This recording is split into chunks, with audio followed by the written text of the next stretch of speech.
Hello guys! Hello! This is for Gemini. Welcome dito sa aking channel, Kapalaran 888 Gemini.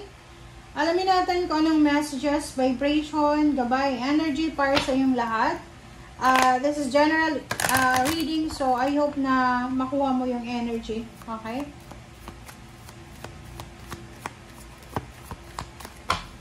Alright, Gemini. First card natin is number 2, main female. And number 22, 222. Wow! Congratulations! Gemini, yung first two cards mo dito ay nagsasabi na there's assurance na darating sa'yo eh. So, maybe this week, okay? Maybe this week. Hindi ko alam kung anong gagawin mo, but kung ano man yun na gagawin mo, this is the parang stepping stone papunta doon sa empowerment. So, pwedeng meron kang gagawin sa linggong ito na pwedeng maging dahilan para ma-promote ka, tumaas yung sweldo mo, magkaroon ka ng victory and success, public recognition, congratulations, parang ganun. Ang dami mong matatanggap na congratulations, maybe 3 months from now or 2 months from now. So, there's a balance here, okay? Balance. Balance yung buhay mo ngayong linggong ito, or eto yung simula ng pagkakaroon ng balance sa buhay mo, okay? Alright.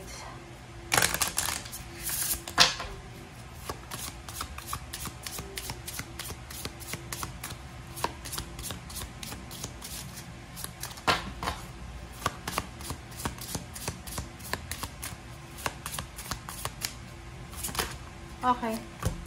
First card natin is manifest, 'di ba? So, sinasabi ng baraha sa'yo dito na kung ano man tong gagawin mo or ano man tong ginagawa mo siya ngayon, talagang align na eh, 'di ba? You are guided, you are protected ng ating universe, ng iyong angels, ng iyong guides. So, lahat ng gagawin mo sa linggong ito ay kumbaga align siya, okay? So, since align lahat ito, sinasabi ng barahan na lahat ng manifestation mo ay mangyayari. So, ito na yung simula. Maybe this is the parang starting point ng success sa buhay mo. Maybe hindi mo pa nare-realize, but sinasabi ng baraha sa'yo na kung ano man Gemini, ang ginagawa mo sa ngayon, ito ay magdadala sa'yo ng sobra-sobrang tagumpay. Wow!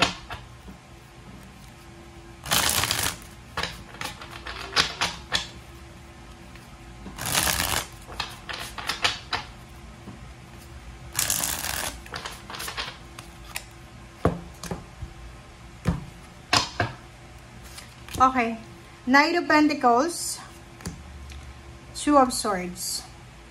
Okay. Knight of Pentacles and Two of Swords. So, nakikita ko sa'yo dito, Gemini, na meron sa inyo na posibleng makakatanggap kayo ng message. This is financial message. This is the message na maybe unexpected para sa'yo. This one is para siyang job offer, okay? Financial offer or financial help. Na kailangan mong pagdesisyonan, but the problem is hindi ka makapagdesisyon sa linggong ito. So please comment down below if you resonated, lalo doon sa mga Gemini na hindi kayo makapagdesisyon is because ano ba yung emotion nyo ngayong linggo. And this is parang mix ng earth signs and air signs energy, okay? So, nakikita ko sir dito na if hindi ka sigurado, medyo parang hindi ka pa sigurado, pwede mo siyang ihang.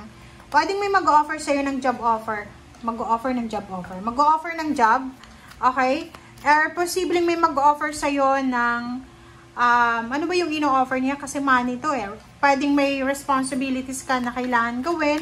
But nakikita ko sir dito na this week, wala kang gagawin yung iba.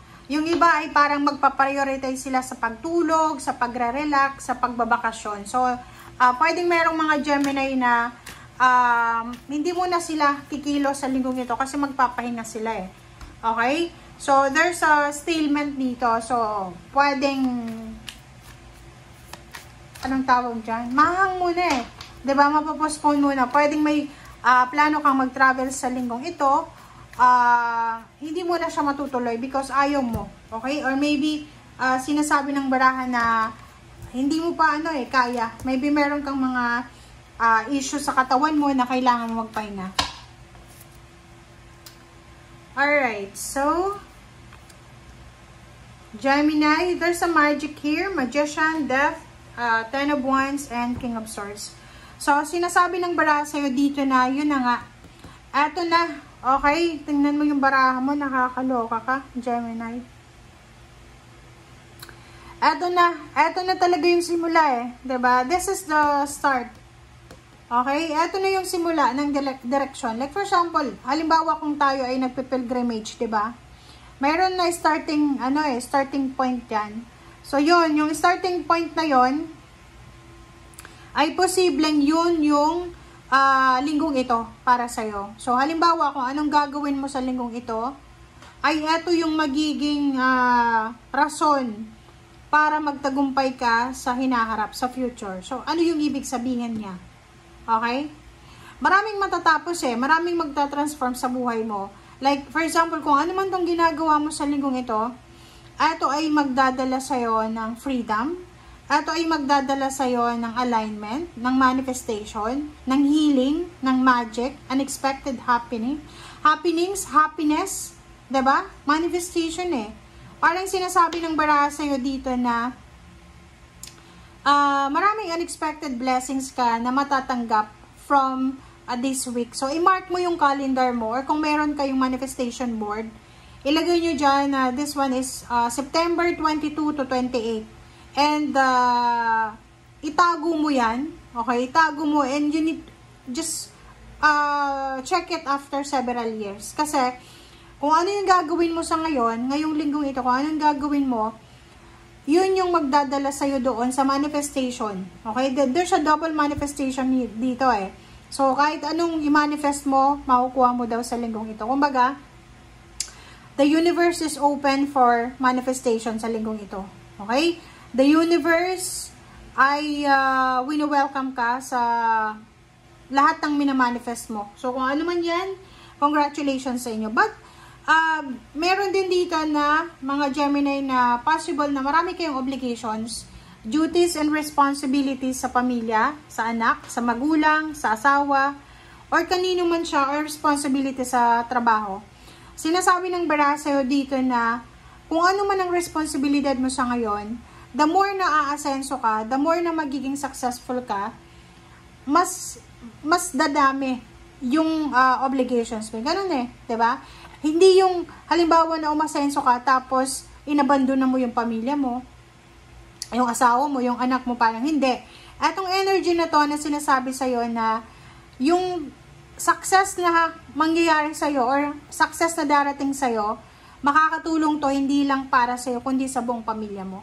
Hindi sa ikaw yung papasa ng obligations, but ikaw yung willing na magbigay ng tulong sa mga tao na nangangailangan, lalo na sa pamilya mo. Which is maganda. Sobrang ganda na ito, guys. Okay? So, thank you guys for watching and see you again. Bye!